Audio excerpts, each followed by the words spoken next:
Live from Central Oklahoma, this is UCentral News.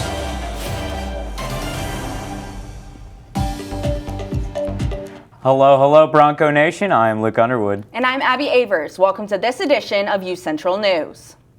The results for yesterday's Edmond school bond propositions are here, and with overwhelming results. Voters in the Edmond Schools Public District passed two bond propositions totaling just over $140 million.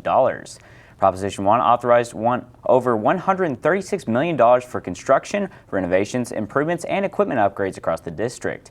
Proposition 2 authorized over $3 million for new transportation, such as school buses, activity buses, and sports utility vehicles. As well, the Deer Creek School District approved an over $153 million package that will go towards a new 44 classroom building, an indoor practice field, expansions to the Performing Arts and Athletic Center, a new warehouse and maintenance facility with expanded bus bays, among other additional projects. A majority of the construction is expected to extend to the 2029-2030 school year.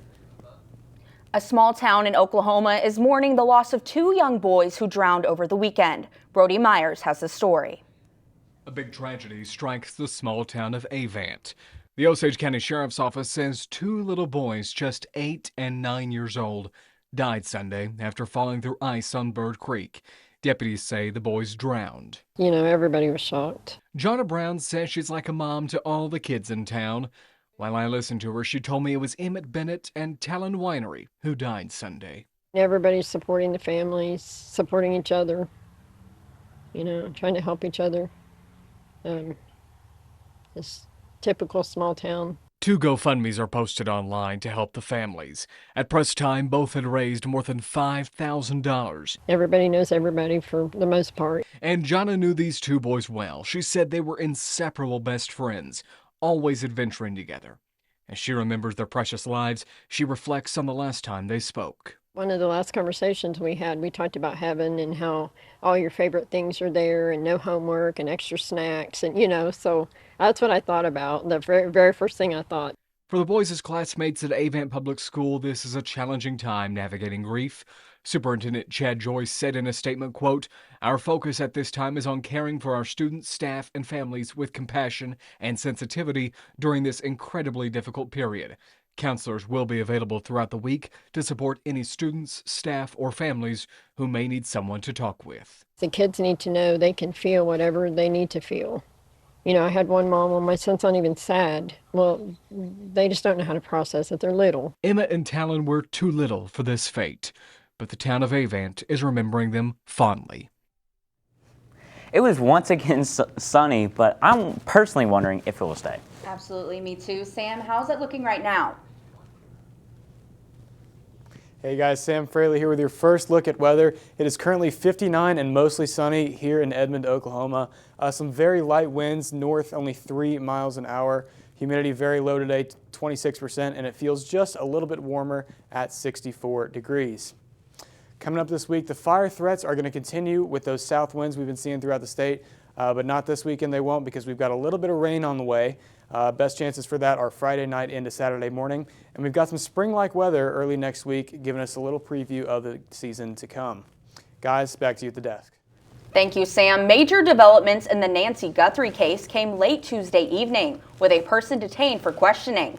This coming just hours after the FBI released doorbell camera footage from outside Guthrie's front door, taken the night she disappeared, showing a masked armed person. Ivan Rodriguez is in the Catalina Foothills, Arizona, with all the latest developments. A man is speaking out after being detained and questioned by authorities over the disappearance of Nancy Guthrie. And they told me I was being detained for kidnapping. And I asked them, like, well, kidnapping of who? And they told me this lady, I don't know her name. And Nancy Guthrie? Yeah, that's her. And I told him I work in Tucson for GLS. I might have delivered a package to your house, but I never kidnapped anybody. The individual was detained during a traffic stop an hour's drive south of Tucson. Authorities executed a search warrant at a home and also searched a car. Both of those searches taking place in Rio Rico, Arizona, roughly 60 miles south of Tucson, near the U.S.-Mexico border. Authorities did not file charges, and he was eventually released. Those developments happening just hours after the FBI released doorbell camera footage from outside Nancy Guthrie's front door, taken the night she disappeared. The video showed a masked, armed person with a backpack. There was an uptick in calls to law enforcement after the release of the footage. This video was a game changer. We don't know how many tips they have had, but they are looking for the person on the porch or anyone who knows anything about him. And I do think it's just a matter of time before we know that person's identity. In Catalina Foothills, I'm Ivan Rodriguez reporting. Newly released records are raising new questions about what President Donald Trump knew about Jeffrey Epstein's years before Epstein's crimes became public. According to the document, Trump called the Palm Beach Police Department around 2006, shortly after investigators began probing Epstein. Trump reportedly said, quote, "Thank goodness you're stopping him," and quote, "Everyone has known he's been doing this." This document was included in millions of Justice Department records released recently. According to the document, Trump reportedly told police people in New York knew Epstein was disgusting. He described Ghislaine Maxwell as evil and said he once left an encounter with Epstein because teenagers were present. A Justice Department official said there's no evidence the call occurred. Trump has long said he cut ties with Epstein in the early 2000s and denies knowing about his crimes. The Federal Aviation Administration has lifted the temporary shutdown of airspace over El Paso, Texas. This is roughly 8 hours after it was imposed. Today, more confusion about what led to the closure in the first place. Cole Higgin reports. The airspace over El Paso, Texas is now open after an unprecedented move in modern times. You wake up in the morning and, they're telling you, oh, don't bother going in, it's closed. And I'm like, how could a whole airport be closed? Late Tuesday, the FAA abruptly issued a flight restriction that immediately grounded all flights up to 18,000 feet around the city for 10 days. The pause was due to, quote, special security reasons, according to the FAA's website, and it effectively shut down the El Paso International Airport. This unnecessary decision has caused chaos and confusion. El Paso's mayor calling the surprise closure of his city's airspace unacceptable. Medical evacuation flights were forced to divert to Las Cruces. All aviation operations were grounded, including emergency flights. This was a major and unnecessary disruption. Calls for clarification over the airspace closure are mounting. Multiple sources say a Pentagon plan to use a high-energy counter-drone laser without having coordinated with the FAA about potential risks to civilian flights prompted the shutdown. Members of Congress should be briefed on it, and it's our job to find out if this is routine training or, we've seen these guys go around what they're supposed to do. That's our job, is to ask questions. Meanwhile, the Trump administration says a Mexican cartel drone crossed into U.S. airspace, triggering the restriction. Cartel drones are often spotted near the border, but historically don't cause airspace closures. I'm Cole Higgins reporting. Mexican President Claudia Sheinbaum said on Wednesday that there's currently no information on drone activity at the border. Separately, by the time the FAA lifted the flight restrictions over El Paso, airlines had already issued travel waivers and notified customers of potential changes. Well, as we said earlier, it is a sunny day today, but rain is moving in. It absolutely is, and I want to know when I need to have my umbrella out. Sam Fraley will have our full look at weather after the break.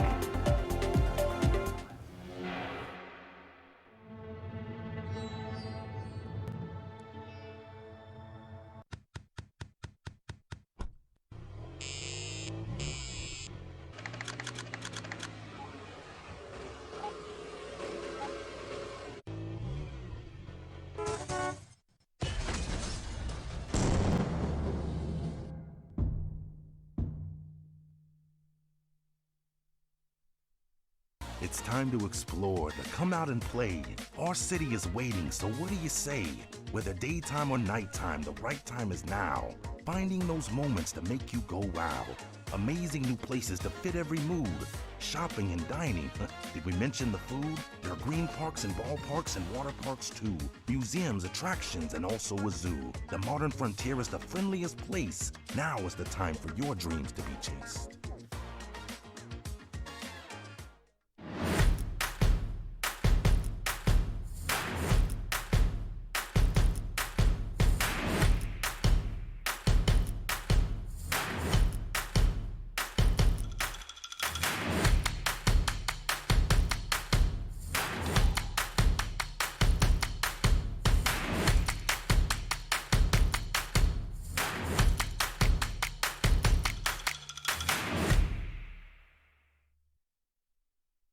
It's the Roadway Replay. Time for the lightning round, Brian. Let's rewind your drive to work. How far did your car travel while you checked your phone? 20 feet, 100 feet, the length of a football field? 100 feet.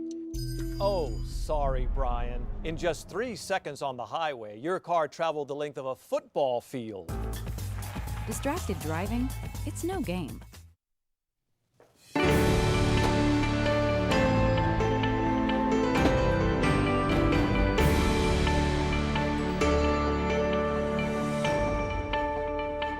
Hey guys, Sam Fraley here with your full look at weather. It is currently 59 degrees here in Edmond, Oklahoma. We've got a little baseball going on behind me. Great baseball weather, mostly sunny conditions out there. Not too windy today, just north 3-mile-an-hour wind. Not too humid either, only 26%, and feels just a little bit warmer at 64 degrees. We've got those fire threats continuing with those south winds throughout the state, but we've got a little bit of rain on the way. Best chances are Friday night into Saturday morning this weekend, so make sure to get your umbrellas out for that. And we've got spring-like weather early next week, so just a little preview of what the next season is going to look like.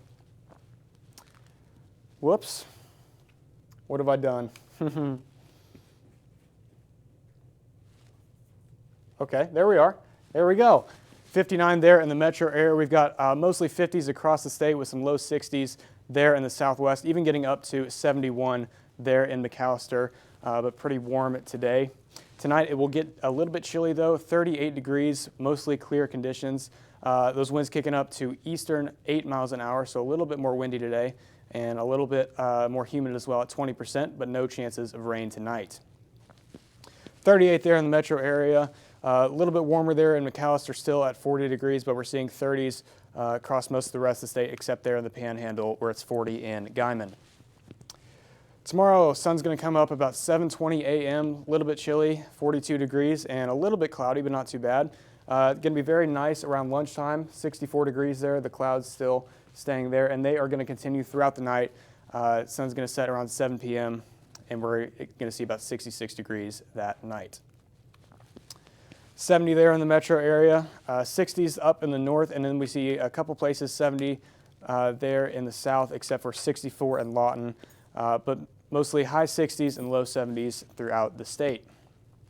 This week, as I said, Friday and Saturday, we've got a little bit of chance of a storm there on Friday, and then that rain continuing throughout Saturday. 50% chance on Friday and a 60% chance on Saturday. Then that rain is going to clear up on Sunday. We're going to see 63, and then we're going to climb up back into those 70s Monday with those clouds coming back in Tuesday and Wednesday. Guys, back to you. Thank you, Sam. I'm looking forward to that beautiful weather next week. Coming up, the star of Dawson's Creek passed away today. And what famous company is being sued? Ken Attaway has your social media update after the break. Rugged, rough, built for the road ahead. Sometimes I feel like a shell of a man. Commercials are fake. What you're feeling isn't. Call or text 988, Oklahoma's mental health lifeline.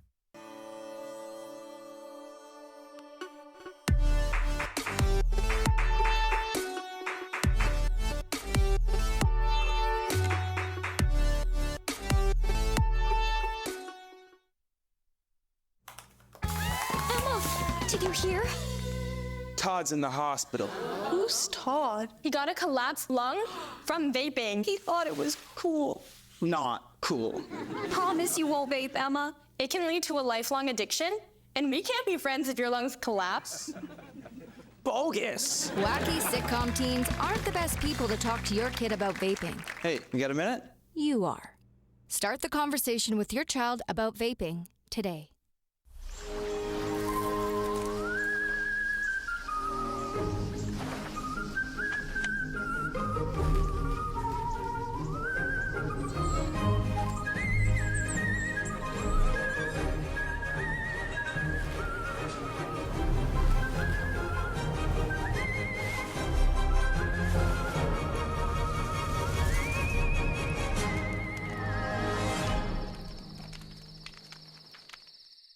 The University of Central Oklahoma grows and thrives.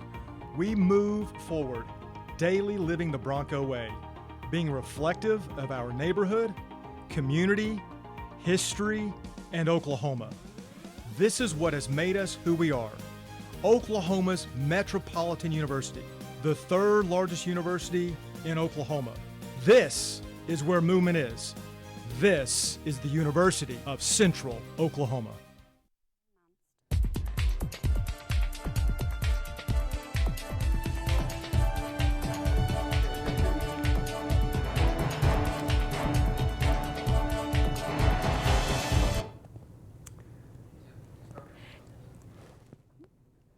My name is Kenna Attaway, and welcome to your entertainment updates. Catherine O'Hara's official cause of death was announced Monday evening. Officials stated that O'Hara passed away from a pulmonary embolism, with the underlying cause being cancer. O'Hara was best known for her roles as Moira Rose in Schitt's Creek, Kevin's mother in Home Alone, and Deela Dietz in Beetlejuice. O'Hara officially passed away January 30th at the age of 71. Our thoughts are with O'Hara's family. Today, Dawson's Creek star James Van Der Beek has died. A little more than a year after announcing his cancer diagnosis, the actor rose to fame starring as Dawson Leary in the 1990s-era hit teen drama Dawson's Creek. He was also well known for his role in the 1999 movie Varsity Blues. In a post to Van Der Beek's Instagram Wednesday, his wife said the 48-year-old met his final days with courage, faith, and grace. Van Der Beek was diagnosed with stage 3 colorectal cancer in 2023, but he didn't speak publicly about it until a year later. He was the father of 6 children with his wife, Kimberly. Our thoughts are also with the Van Der Beeks at this time. Monday was also the start of a trial in New Mexico against the social media company Meta. The suit was issued to Meta from New Mexico in 2023 and states Meta failed to disclose the harmful impacts that their platform has on children, which goes against New Mexico's consumer laws. New Mexico State Prosecutor Donald Migliori said, quote, Meta clearly knew that youth safety was not a corporate priority, that youth safety was less important than growth and engagement, end quote.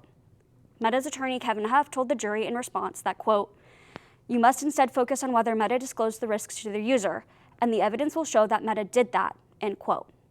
New Mexico is one of 46 states that have lawsuits against Meta currently. David Ellison is ramping up his bid to acquire Warner Brothers Discovery.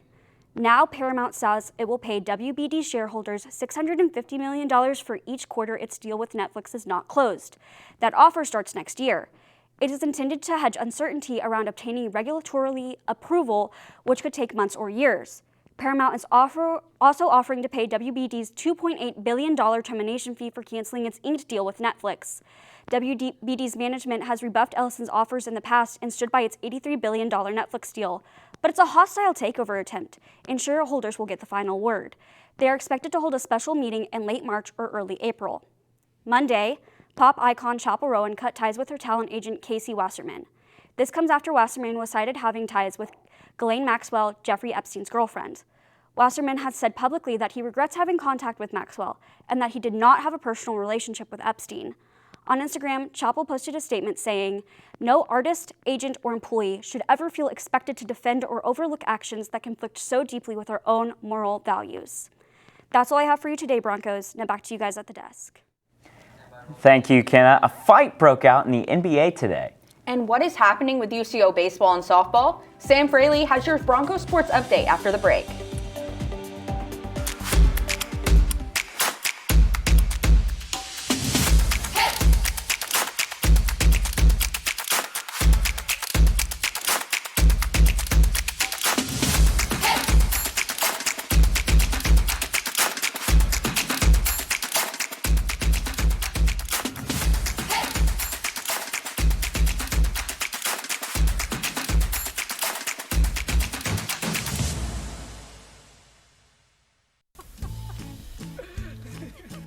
Sometimes it makes everything funny.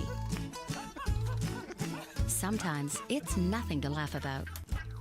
Weed. It's funny like that. And unlike alcohol, with marijuana, there's no legal limit. So even if you don't feel high, you could get a DUI. No matter how much weed you've had, don't get behind the wheel, because driving impaired is illegal. And that's no joke.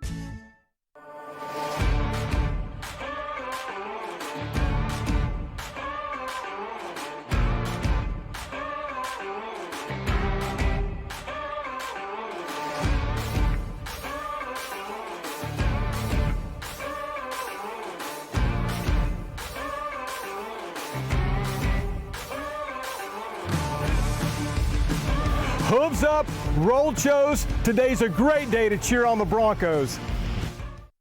Welcome back to the Pain Train. Okay, Sean, here's your final question. A train hitting your car is the same as your car hitting a boulder, a brick wall, or a soda pop can. A brick wall? At a whopping 20 million pounds, a train will crush your car like a pop can. Beating a train? It's a game you can't win.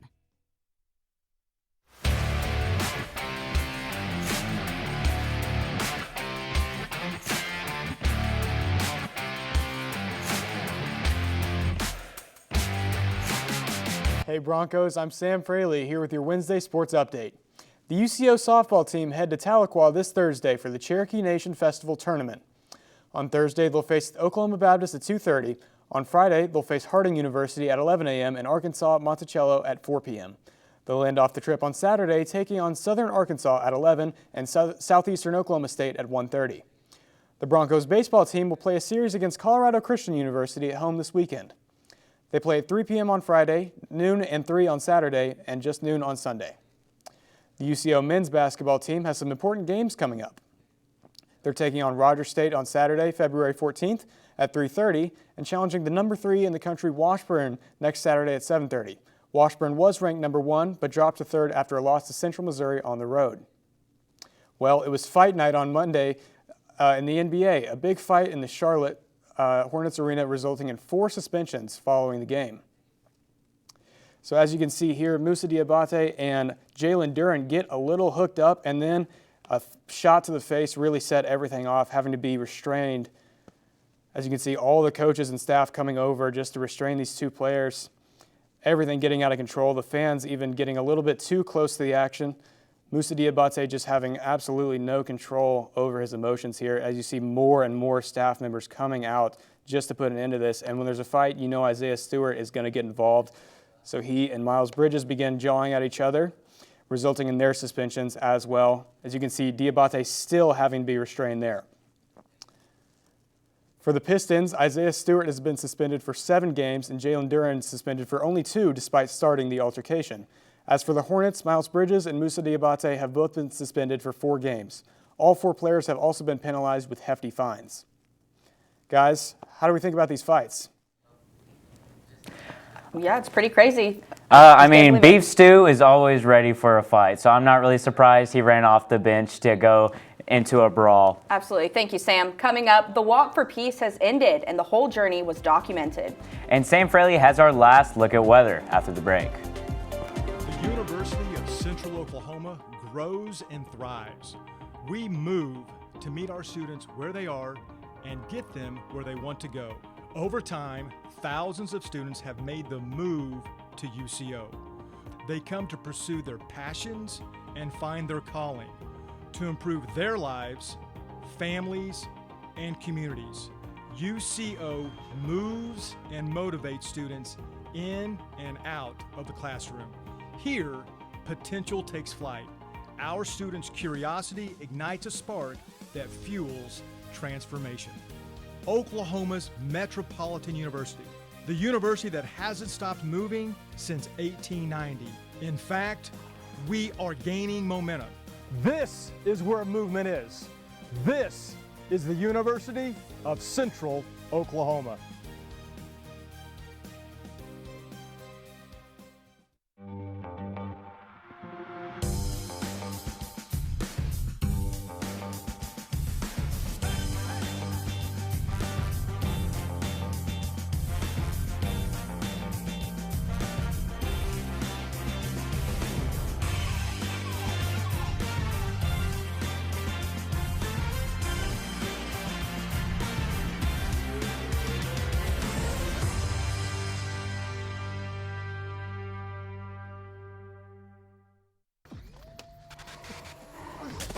Multiple studies have shown that marijuana can slow both driver reaction and response time, which can be really dangerous. He's here. He's here. Wait. What? I can't drive. Why? My. Oh.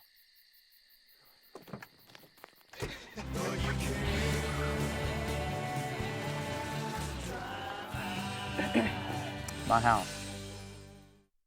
A group of Buddhist monks are about to wrap up their months-long journey across the U.S. They arrived in Washington, D.C. Tuesday, 108 days after starting their walk in Fort Worth, Texas.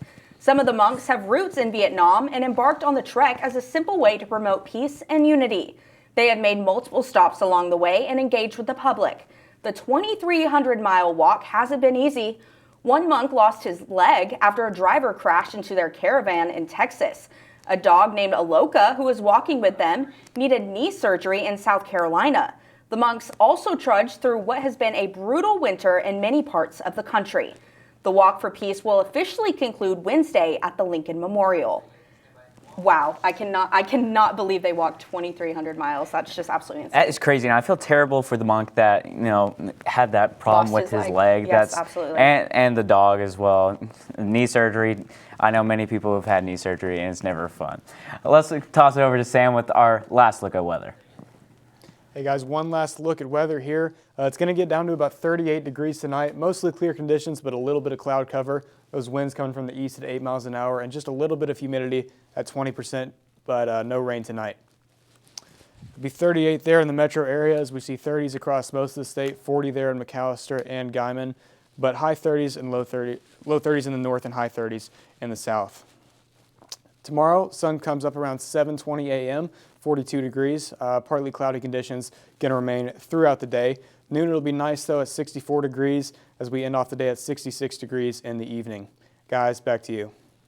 Thank you, Sam. A New Bern, North Carolina couple is proving love really can be sweet. 19-year-old Reagan Baker and 18-year-old Isaiah McKinley exchanged vows last week at Cal Cafe. The couple says the ice cream shop has always held a special place in their hearts. It's where they met and had their first date just a year ago, and a spot McKinley visited often as a child with his grandmother. So when it came time to say I do, they knew exactly where to do it. While an ice cream parlor may be an unexpected wedding venue, the couple says it felt like the perfect fit. The ceremony also marked a first for the Cal Cafe. It was the shop's very first wedding, making the day extra sweet for everyone involved. Wow, what a sweet story.